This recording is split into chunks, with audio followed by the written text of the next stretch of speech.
Let us snap our fingers next to the microphone in 3, 2, 1. Let us be crazy monkeys typing on typewriters in 3, 2, 1.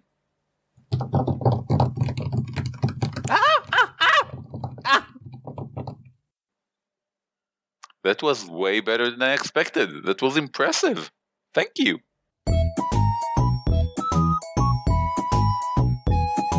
On the Shoulders of Dwarves, a weekly podcast about role-playing games.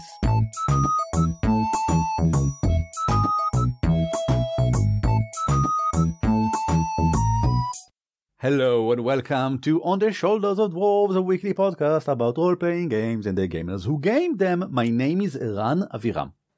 My name is Uri Lifshitz. Hey! And today we shall have an episode, unlike we did in the past 2-3 weeks, because I moved and I had no internet and Uri had to write a story and he has a kid and everything, and it's so complex.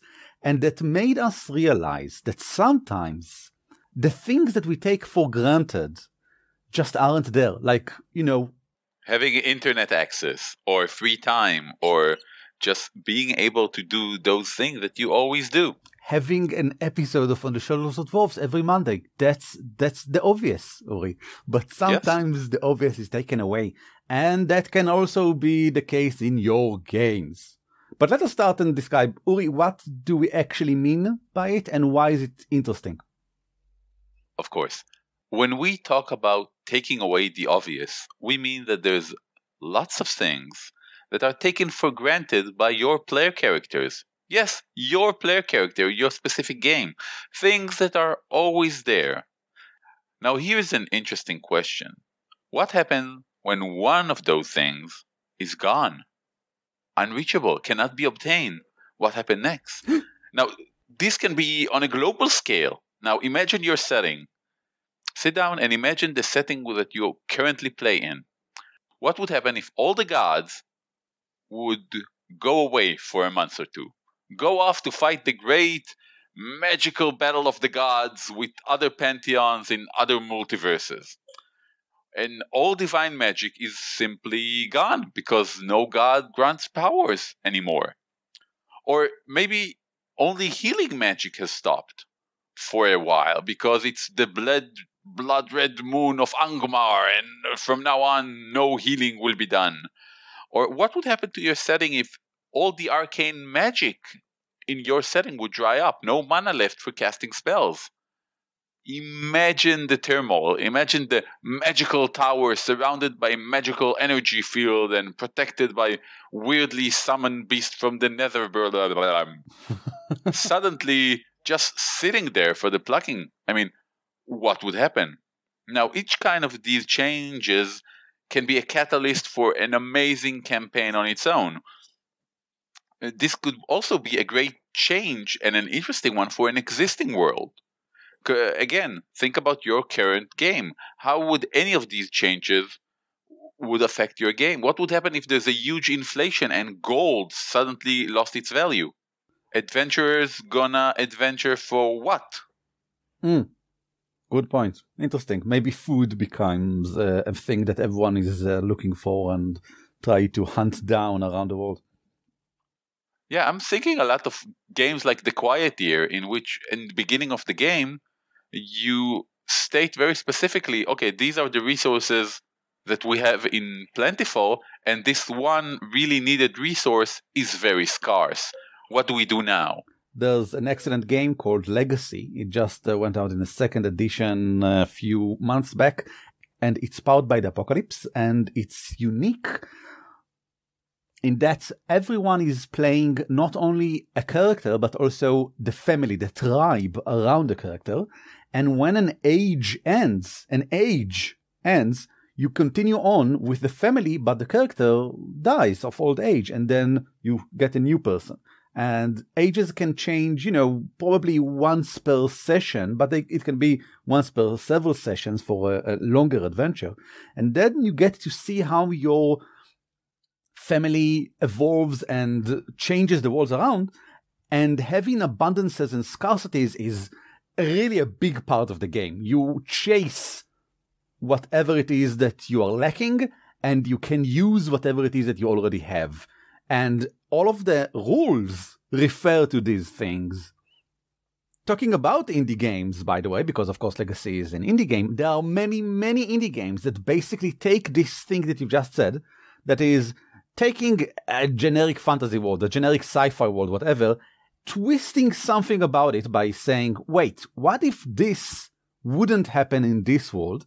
What happens now? And build an entire game around it.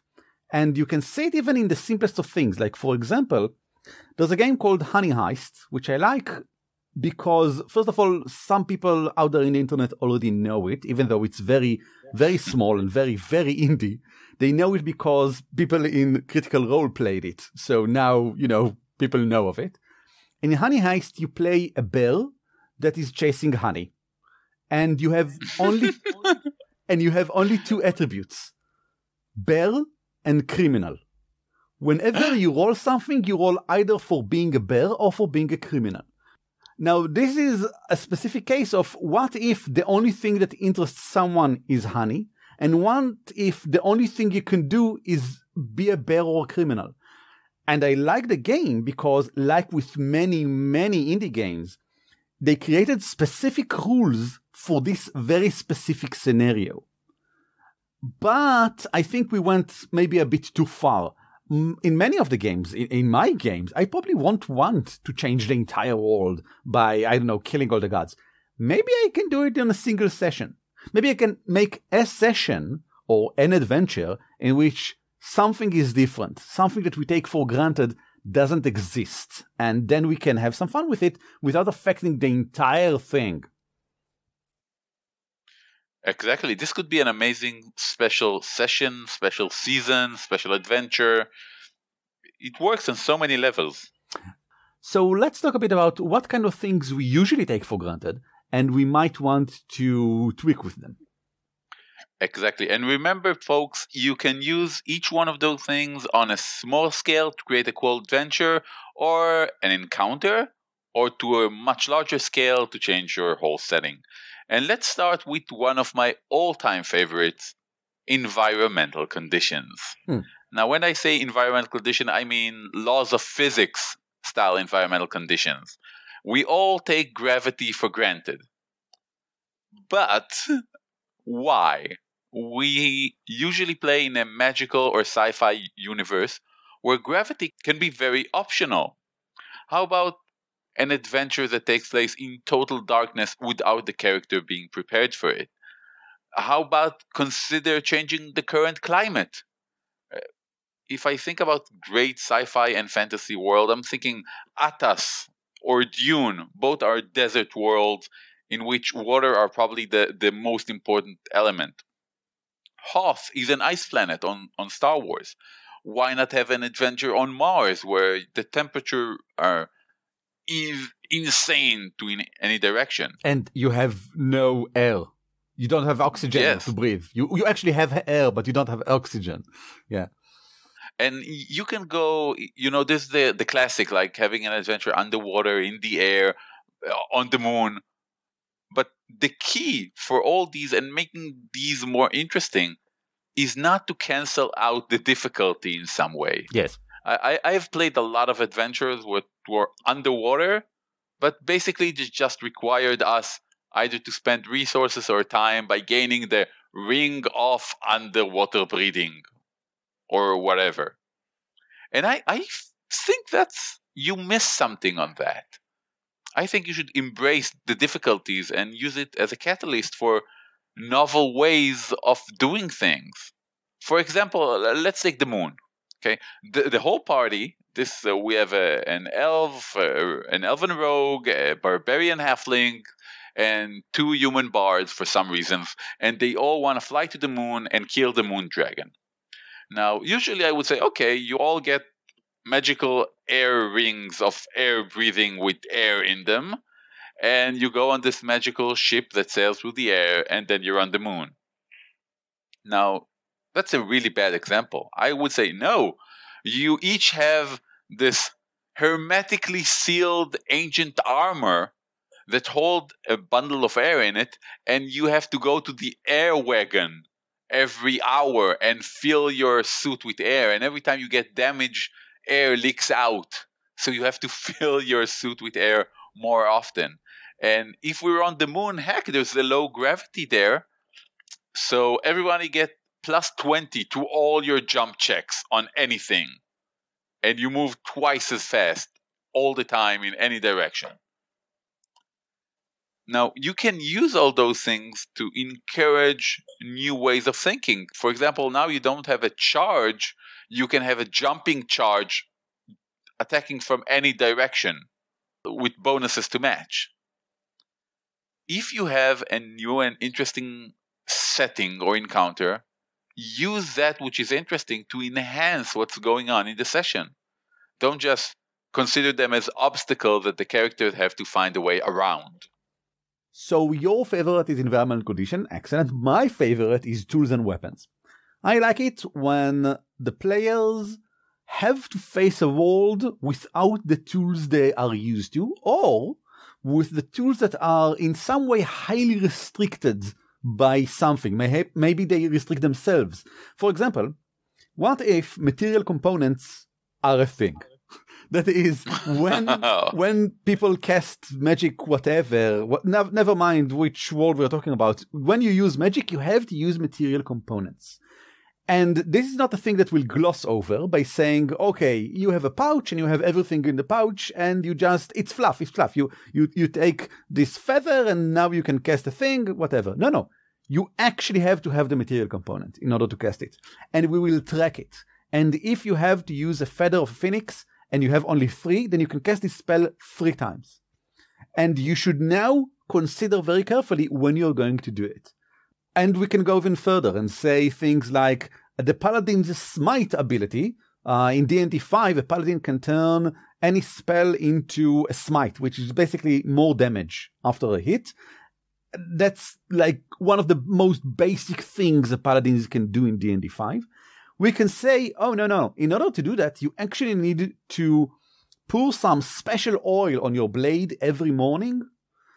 And that, or else it rusts. Or else you can't do it. It's unavailable to you. And again, we can say, okay, it's fluff. I do it every morning. Or we can say, oh, no. This special oil costs 20 GP per flask.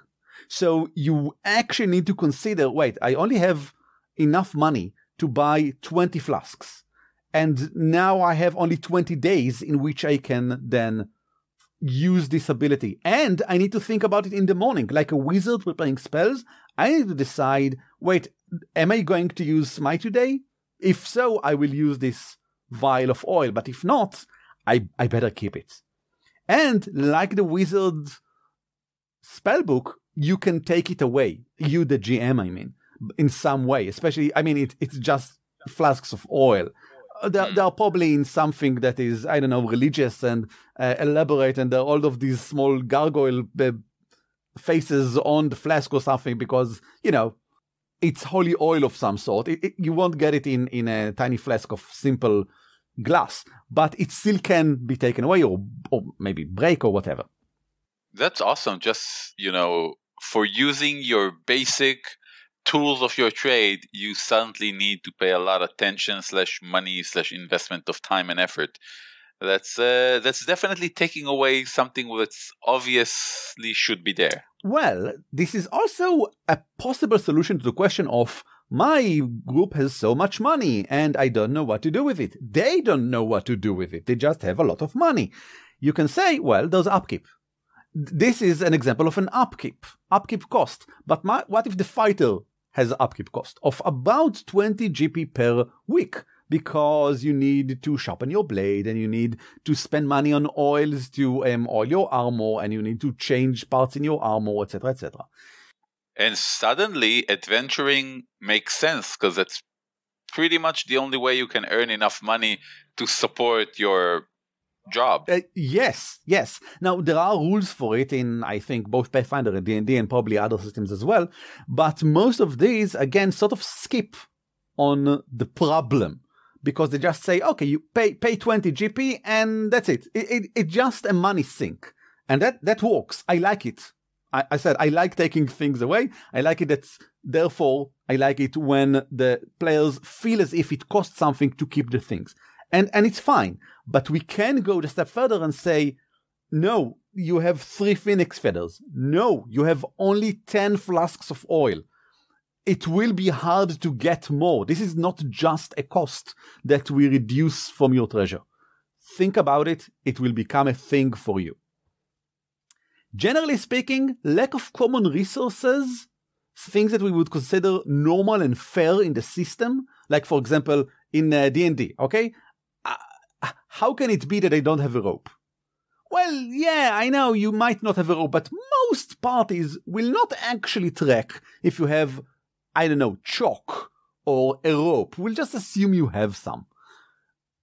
If we are tracking it and we say, no, dude, you don't have chalk.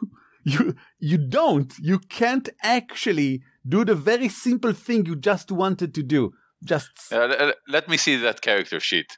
Does it says chalk there? No, I didn't think so. Now, this pushes us way forward in atmosphere of being anchored in the real world. It makes us feel way more like actual adventures. It's fiddly. It requires us to keep track of all of these things, but maybe not. Like, for example, in Dungeon World, you can buy an adventurer's kit, which has 5 uses, and whenever you want something that an adventurer should have, you just cross off a use, and now you have it. I need a chalk. Okay, 1 less use, I had a chalk in my adventurer's kit. I need rope. Okay, 1 less use, I had a rope in my adventurer's kit. This works, I think. For me, it generally speaking works, especially if I make adventurer's kit costly and not a thing that everyone will just have, because then we can just ignore them and say, yeah, you just have whatever you want, whatever you need, etc. I'm going to remind our listeners here, which probably thinking, God, I can't, just change everything in the game world all of a sudden.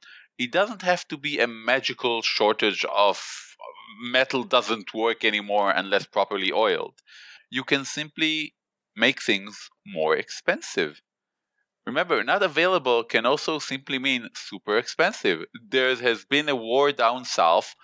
Silk is now amazingly expensive, and rope is done by lesser fabrics and threads and is shitty, and pretty much no self-respecting adventurer gonna use the current ropes available, because they're gonna break midway, and you don't want that in an adventure. Exactly. And also, if you just got the shiny new battle axe, well, this shiny new battle axe requires special oils, etc., etc., etc. You didn't need to use them before, but from now on you will need to use them. All of these things can be implemented mid-game, but... Should be implemented mid-game. But should be implemented fairly, all over the board. Yeah, you got the axe and now it costs money. You got a level 3 spell. Level 3 spells require material components. Whatever. It should be something that everyone should feel some burden of, or it might be a price to pay if someone gets something that is more powerful than the normal for the group. Yeah, the last thing you want to do is say, okay, so now magic costs more money, and it basically feels like you're targeting the magician in the party. Yes, exactly. While your fighter just runs around and your rogue can do whatever they want. Well, slap on your rogue protection money, or as the guilds say, guild fees. But actually protection money, because if he don't pay it, then they'll come and slit his throat. Or probably just break a leg because they want him to. No. Let money protect you, boy. Yes. Let's continue. The mere fact that you can replenish your supplies, simple supplies, is again something that you take for granted. Oh yeah, we'll go back to town. We'll sell some and get some more. Yeah, we'll sell whatever some treasure. That is. We'll buy some food. We'll continue on. We'll just do the thing that we usually do. But what if you can't? Oh no, you can't. Now I know what you're thinking. Well, you've mentioned that everything is now super expensive or doesn't, but it could be as simple as, okay, this adventure is in the heart of Monster Country, and there are no villages around. Literally, the existence of other civilized people is non-existing. and that could be amazing. This could be a great, jungle discovery, underground excavation. It could be a great lost city of Palantralala, which is on the top of this mountain in the middle of this desert. And guess what? The people in the desert, they're not these noble savages. They simply go out of their way to not be present so you can't talk to them. So, for example, you might find yourself unable to just go back to town and get that remove disease that is so obviously waiting for you there, as it should, because there's no town. And you are going to carry the disease around for maybe weeks ahead because you're stuck in this lonely island or faraway country or whatever. You can't sell the money, and now suddenly just carrying around these huge piles of loot become a problem because they're so big. You have so much loot. You just can't keep carrying it around with you. You need to maybe choose what is important and what isn't. You have so many things you want to get rid of that you can't, and so many things that you want to buy and get that you can't, because there was no place to actually stop and rest. And this can even be taken a step further, which is a thing they actually do in the Adventures in Middle-earth game, by the way. You can't take a long rest until you get back to civilization. Adventures in Middle-earth is a D&D 5 based Lord of the Rings game, and journeys in the wild are a big thing there. And in order to make sure that you feel as if it's a big thing, big should be read as lethal. Oh, yes. Yeah. Getting back to a haven, getting to a place where you can feel safe is tricky. And in order to make sure that the players feel that they are only safe in havens, they can't take long rests between havens. And long rest is something you are supposed to take each day in D&D 5. That means that the resources are getting scarcer and scarcer. They get less and less hit die to spend on hit points, which don't replenish in any other way. I love that aspect because I always felt weird that adventurers would go into this monstrous dungeon filled with crazy beasts and then halfway through gonna stop and rest, like spend the night there. Yes, that's weird. Yeah. That's insane. Yeah. Well, I agree. Another thing that is taken for granted is simply having the time or the ability to heal. We talked about healing spells, but I mean even more than that. It's the thing that I said before. The fact that you are diseased in some way, or maybe you're afflicted in some other thing, maybe it's a curse, or maybe it's even the fact that you are missing some hit points, and resting for a week in your game would usually be enough in order to recover. But you are lacking it for some reason, because you don't have the time. You must now, 2 days have passed, and you must now continue on to an adventure. This would work great, by the way, in Adventures in Middle-earth, because again, resting there is a thing that might take 2 weeks or something like that. If for some reason you are called for an adventure after 2 days, you are ill-prepared. I basically feel that anything that I don't have 2 weeks to prepare for, I'm ill-prepared for. And again, you don't need to change your whole setting or your whole gaming system in order to do that. If you are playing D&D 5 and you have an awesome game, and suddenly this terrible curse has been laid upon the party, so the party healer cannot heal anymore. Or you have an enemy whose special ability is he can catch healing spells mid-flight and apply them to himself instead of the target. How awesome a battle would that be? How awesome would be the stares of horror in your players' eyes as they realize this? Especially if they thought, well, we're a bit wounded, but not so much, so let's keep going and see what happens. I think that the thing that I really enjoy about healing is lasting injuries. I've talked about it before a lot of times because I really like it. Lasting injuries is when you're not only missing some hit points, also your hand is broken, the hand itself is broken, fingers or something, and you can't hold something, or maybe you were hit on one side and you can't hear right. Something will go on. A lasting effect. yes, you'll have a lasting effect that is shitty in some way and hurting. Probably more than one way. and you feel it. You feel as if you went through a thing and you're still feeling the effects of that thing.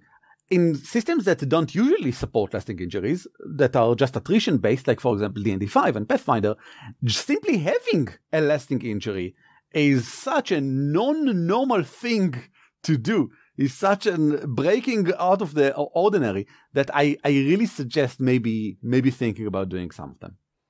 Definitely. I adore Fate RPG simply for their idea of consequences. Basically, if you get more than X amount of stress, the next damage you're gonna take gonna cause a consequence. And a simple consequence will last till the end of this encounter.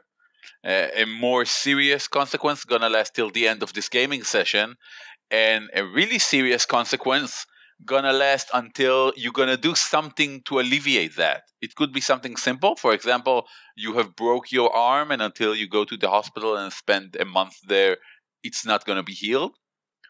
Or it could be worse. You have been cursed by the death wish of Zargodar. And now you keep trying to kill yourself until you're going to redeem it by saving a small child from the danger of drowning in a pool of molten lava. Which could take a while. This could be a lasting injury for a long while. Excellent. Now I have two final things that I think are maybe unusual. The first is the fact that we take for granted our ability to simply go around whenever and wherever we want to. Of course, this is not completely true. Not everyone is playing an adventure party running around in some fantasy world. There are so many games around. But I want to give a specific example because I think it's interesting. In 50 Fathoms, which is a Savage Worlds game that I'm currently playing, you spend a lot of time in a ship.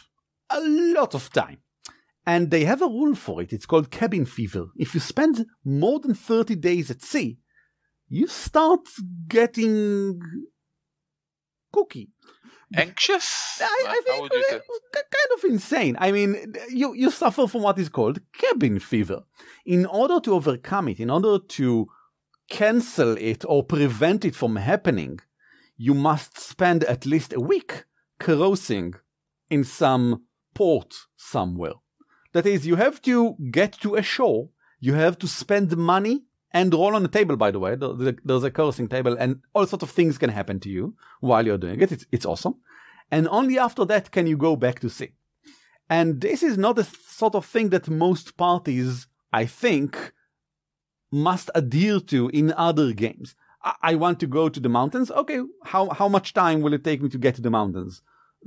A week? Okay, then we got to the mountains. And that's it. And I don't have to consider anything else. But in 50 Fathoms, you must always consider this. Your crew, you have a crew, your crew must have some time at a show every month or so. And you must have the money, and they must have the money to pay for it. Otherwise, you will suffer cabin fever. There's also another thing. Every 3 months or 4 months, you need to get your boat into a dry dock because it needs to go through some repairs. Again, if you don't... Makes sense. Yeah. And if you don't do it, then your boat gets leaky over time. So it's not as if you must at all costs do these things. But if you don't, there will be repercussions. And that's pretty awesome because, first of all, it feels as if we are actually at sea. That just because of this limitation. And second of all, it is so very different from, okay, let's get to the mountains, from the regular game where you can just go wherever, whatever. I love the fact that they take time to emphasize the importance of proper maintenance.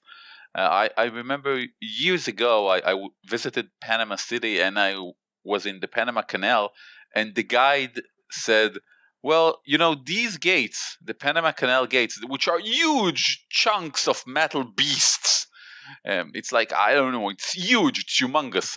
And he said, you know, these are the original gates from 1914 when these plates were installed. And this is not called magic, ladies and gentlemen. This is called proper maintenance. Yes. That sentence, it stuck with me because it's amazing how we take for granted that things simply work without us constantly doing proper maintenance. But to get back on track, you talk about the fact that being able to simply go around whenever, and there's an amazing game called Midnight, where it's basically Lord of the Rings, but Sauron won the war. So you basically play a rebel, an elf or a human or halflings or a dwarf, which fight against the oppressive orcs and Nazgul and whatever. And basically, you cannot go around. If you're an elf, you will be shot on sight or stabbed on sight or whatever. And everywhere you go, you're going to be suspect immediately because you're a stranger not from this town. So it's amazing how quickly these things can happen. Again, to give you an idea of putting this in your world, the character have been framed for something that they didn't do, and voila. Yeah. They are simply unable to go around whenever, or they need to find some disguise or some other method of traveling incognito. Again, I'll refer you to an indie game, Spire, which is again by Grant Howitt, who's the same person that did Honey Haste and did the 11 ways for a player to get better at role-playing games, which is an entire episode that we did a few weeks back, and I'll give a link to it in the show notes. So Spire is a game where you play elf freedom fighters, and it's what you play. You can't just go around. During daylight. It's not a thing that is possible. You can try, okay? You can try. But for many... It's going to be a short game. Yeah, it will be a very short game. And there are character classes that do that. There's a character class that's all about being in the open while actually walking to subvert the everything from behind, etc. But as general rule, secrecy is an important part of the game, and also in the rules, of course. As I said before, indie games are really good at that. Finally, maybe the strangest thing is simply being able to win at a challenge is a thing that we take for granted. Not in every game, but when a game presents to you something that should be resolved by rules, you say to yourself as a player, well, I better resolve this using the rules. For example, in D&D 5, it's combat. In combat, I'm supposed to do the combat, finish the combat, win, and continue. Maybe I lost some resources along the way, but generally speaking, that's how the game works. So taking that away is weird, but it might be very interesting. For example, just having wave after waves of enemies that keep coming will prevent this fight from becoming winnable. And it's actually a thing that happened to us, Uri. Years back, I ran a game called The Purple Orange, and we play a special session. As you said, these things work very well in special sessions. That was all inside the mindscape of one of our characters. And I wanted to present this evil, shadowy power that tries to overwhelm her mind. And so I've placed all of the characters inside. Well, it's actually, I think it was the memories of the characters as a representation of them as something that... Yeah. And the wave after wave, unending waves of evil things from outside trying to overcome her soul, which was represented mechanically in the middle of it. And they basically had to protect it enough. They couldn't kill all of the enemies. There was no way to do it. They just needed to defeat 3 specific enemies, but they could never, ever stop everything from happening. And it can be taken even a step further and making this whole scene into a hopeless fight, which can be really cool, I think, maybe. Yeah, the whole idea was, okay, you cannot win this. This is now a question of, will you be able to save her immortal soul from madness or worse?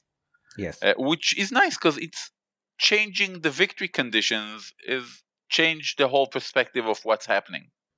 I wrote a different adventure a few years back called, well, it was called Hope in a Chest or something like that.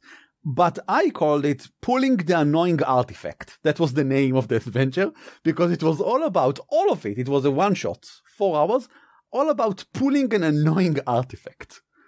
There was a chest, okay? And in the chest there was some thunder magic. And you had to pull it from deep inside the temple through several rooms and combat encounters and stuff, all the way outside. And whenever the chest wasn't moving, it was becoming more and more angry until it erupted and everyone got damaged like crazy. So you always had to pull. Well, you could push it, I think, probably. And it was basically an apartment moving adventure. You need to move these specific items outside of this specific place. But the thing is that in every room there were monsters and traps and stuff like that. But you weren't actually supposed to defeat them. You just needed to push the damn artifact through that room. You could have stopped and fight them, but there was no point to it. You just needed to face them enough until enough of you will push the damn thing out of the way and away into a different room. And that was basically the whole thing. And I think it was pretty awesome. If you don't mind saying so yourself. Yes. Awesome. I think we covered a whole lot of different ideas of how to take something which is patently obvious in a gaming setting and just use it in a different way, or making it scarce, or making the players and or characters appreciate the fact that they have something which they never thought they should appreciate, the fact that they just have it. Yes, exactly. Maybe this is the most powerful thing that you can have here. One last word of warning, because I think it's really important. This should probably not come down as surprise in any part of the game. If I am from now on need to use material components, I might become quite angry and would think I wouldn't have chosen to play a wizard then if I knew this is happening. If I'm fighting a fight that can't be won, but I was completely sure it was going to be a regular fight, but now I realize I can't win it, we must run away, I maybe wouldn't have used my daily powers or whatever it is that is super powerful, because my assumptions were incorrect and there was nothing that you, the GM, did to make me feel otherwise. So don't surprise them. Give either pretty powerful hints or simply say the thing that you want to do, and in some cases it should really probably be part of a group discussion and not a GM saying from now on this is happening. Of course, depending on the scale in which you're doing it. Yes. I would say if you have a specific encounter which is really weird and negates the regular rules of play, that's awesome. That's something that people could say, oh, that was great. But if it's going to be a whole adventure or a whole campaign, you don't want people coming over thinking, God, I really, my awesome character now sucks because the GM decided that it sucks now. Agreed. I think it is time to take the load off. Taking the load off. This is the part of the show in which we talk a bit about role-playing games, so like other parts of the show. Uri, what have you been doing this week? I had a role-playing pack weekend. I had 3 days ago I had a session. 2 days ago I had a session. Yesterday I taught a workshop, which I called Invisible Railroading. It's a workshop for GMs on how to railroad your players without them ever noticing it. Subtly. I mean, pushing them in the correct direction for the adventure without them feeling as if they are actually put on a train. Exactly. Which is something I feel very confident about, both because of my improv training and because my players usually would say stuff like, oh my God, I can't believe how much work Uri is doing before a session, because we had like 14 different choices and we picked 3 of them and he had like probably all of them prepared in advance, because those 3, he had all the notes and all the characters, everything ready for those 3 encounters. And I never have the heart to tell them that I only prepared these 3 because I know how to make them pick these 3. Yes, exactly. Yeah. Yeah, so basically this workshop has 7 really strong tools for a GM to suggest to the players what would be the correct course of action. And I am a big believer in railroading, but I think that once people know they're being railroaded, it takes the fun out. It really depends. I have players in my current group that would love to go along for the ride, for whatever ride it is. Really. So it depends a lot on the players as well. Maybe we should do an episode about this, actually. Would love to. Okay. As I said, I have a whole list of 4 pages about railroading and how to do it in a very, very, very subtle ways, Jedi mind trick style sort of ways. And I really enjoyed this workshop because the GMs who came to the workshop were people from Israel Pathfinder Society Organized Play and people from Dungeon and Dragon Adventure League Organized Play. Because something really nice happened. Those 2 organized play groups are working very closely together. Yes. In Israel. Yes. And they don't have that rivalry, which you would sometimes associate with different people in the same hobby, but supporting 2 very different games. And I love the fact that they took the time and energy to organize a workshop as a bonus to all the GM who basically doing great work in supporting and advancing this amazing hobby of ours. Very much correct. I myself didn't actually play a lot these past few weeks because moving apartments. Because you lived like a medieval savage and I had without no internet access. Yes, you would think that if I have no internet, I have more time to play. And I did get to play a session. It was a really good session. And I have a lot of good things to say about Savage Worlds and 50 Fathoms again, but not right now because I'm in a hurry. I need to finish recording this episode because in about 20 minutes, I'm going to finally play my character, Ruth Ben David, not Ruth Ben David or whatever. Ruth Ben David, because she's really Israeli, because it's the only accent I can actually do, so I decided to have an Israeli character in Dracula Dossier, of Night's Black Agents, of Gumshoe, and they've been running the game for like 3 sessions now. I haven't got the opportunity to play in it until tonight, so I'm going now, and that's it. Well, then we will stop this recording right now. Because role-playing is more important than pretty much anything else. So you go, you run like the wind, Eran. If you guys want to listen to any more of this, you probably will be able to do so every Monday coming forward and into the past as well. Most Mondays of the past year, half a year. Well, just go to our website. Most Monday, just Monday. Just go to our website at dwarfcast.net and you can see all of our episodes there. And you can also follow us on @dwarfpodcast, both in Twitter and Facebook. And if you want to send us an email with questions or suggestions, we really like both. Questions allow us to make an episode out of it, and suggestions allow us to understand what we are doing right and what we are doing wrong. Do so at show@dwarfcast.net. And that is it. We shall now say goodbye, each of us in our native language. Leitraot! On the Shoulder of Dwarves is shared under Creative Commons Attribution Non-Commercial form. The intro and outro are taken from Silly Fun by Kevin MacLeod, licensed under Creative Commons by Attribution 3. Find us at dwarfcast.net and follow us on Twitter or Facebook.